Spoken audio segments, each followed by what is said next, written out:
What about persistence?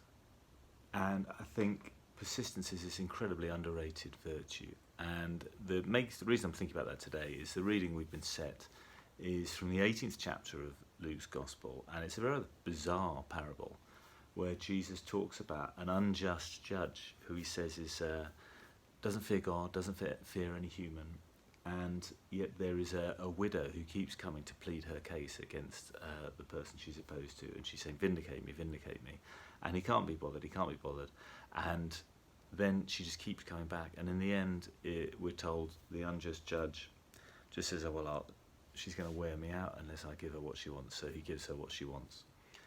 And then the parable is extended out to say this is how you should keep praying, because how much more will God give you what you want if even an unjust judge will give away what you want? And I think on one hand it leads to a slightly problematic idea of God, because it's not like, God's someone you can twist God's arm and just keep going on at God and that's going to change his mind. I don't think God works like that. But if you only go to that end, you miss out the core of the parable, which is what an amazing, persistent woman. This is the widow, low status person, judge is high status person, and she keeps going and she keeps going and she keeps going. And I think we just don't give enough credit to keeping going. So that's what I want us to think about. We tend, I think, in society to miss it for various reasons. The first is that it's not particularly obviously impressive. It's not obviously impressive in the same way as someone who's beautiful is obviously impressive, or in the same way they're impressive if they're very charismatic. But it doesn't mean it's not meaningful. And the other thing I think we miss it is because we tend to think about firsts.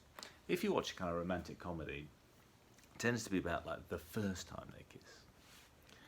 Or Jane Austen novel is about how they get together for the first time. It's not like about the marriage. And that's all very well for films, and that's all very well for books. But in my experience of life, you spend a lot more time being married than you do having a first kiss. You spend a lot more time parenting your children than you do just getting ready for them or anything like that.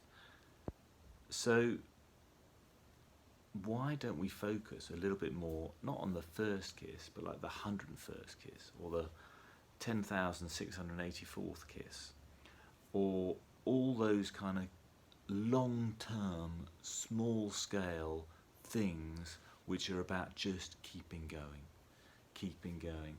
And we're going to have a baptism at our service tomorrow, and of course as people pledge to look after this child and bring them up, yes, of course the baptism will be a great marker, but I'm more interested really on whether you're still doing bedtime well on a wet Tuesday in November and there's nothing particular else on, but you're still reading with your child, bringing them up, all the kind of long, hard yards of persistence. And I think it's half underrated, or the other one is that we do rate it and we give a lip service to it, but somehow we're not managing to achieve it in the people we work with. So in the sense, if you go to a school, they'll all say, oh, what we want to achieve is resilient learners, they should be resilient people. So resilience, everyone will say they're looking for resilience, but we don't always get there. Like in clergy terms, there's a longitudinal study on clergy well-being, and it's just released some results from its last kind of set of research. And the clergy who are struggling the most are not necessarily the young clergy, the old clergy, the male clergy, the female clergy.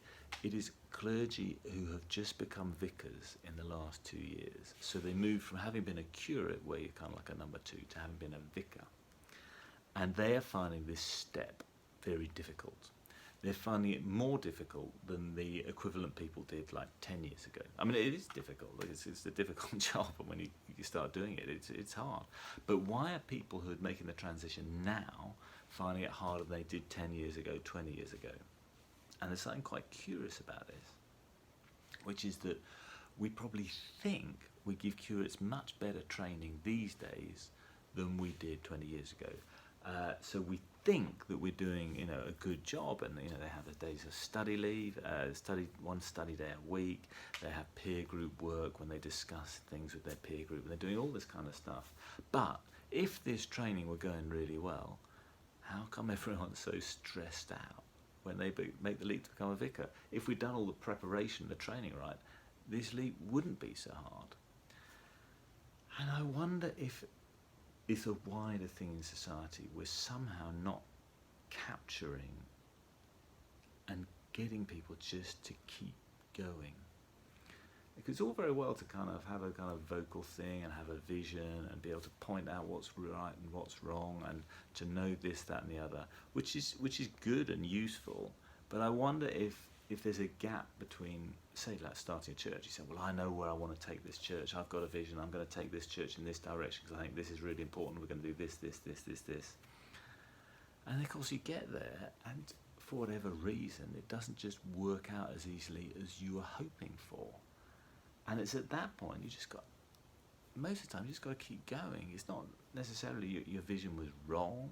Just because it doesn't land first time round, just keep going. Keep going, keep slogging away, hang in there, and differences will come over quite long periods of time. It's like you can't just have a magic marriage for a year and then expect it to be magic forever. You have to just keep going, keep asking. Like that persistent widow, she just keeps going. I think, people I want to work with, do I want to work with a colleague who's kind of brilliant and charismatic, or do I want to work with a colleague who just keeps going? I'll take the person who keeps going every single time. It doesn't matter so much, they could be as talented or not. Keep going. This is a massive virtue, and half of the time we miss it because it's a less showy virtue than other ones, and half of the time I don't know quite why, but we're not engendering it in people. And I think we need to try to work harder to do that.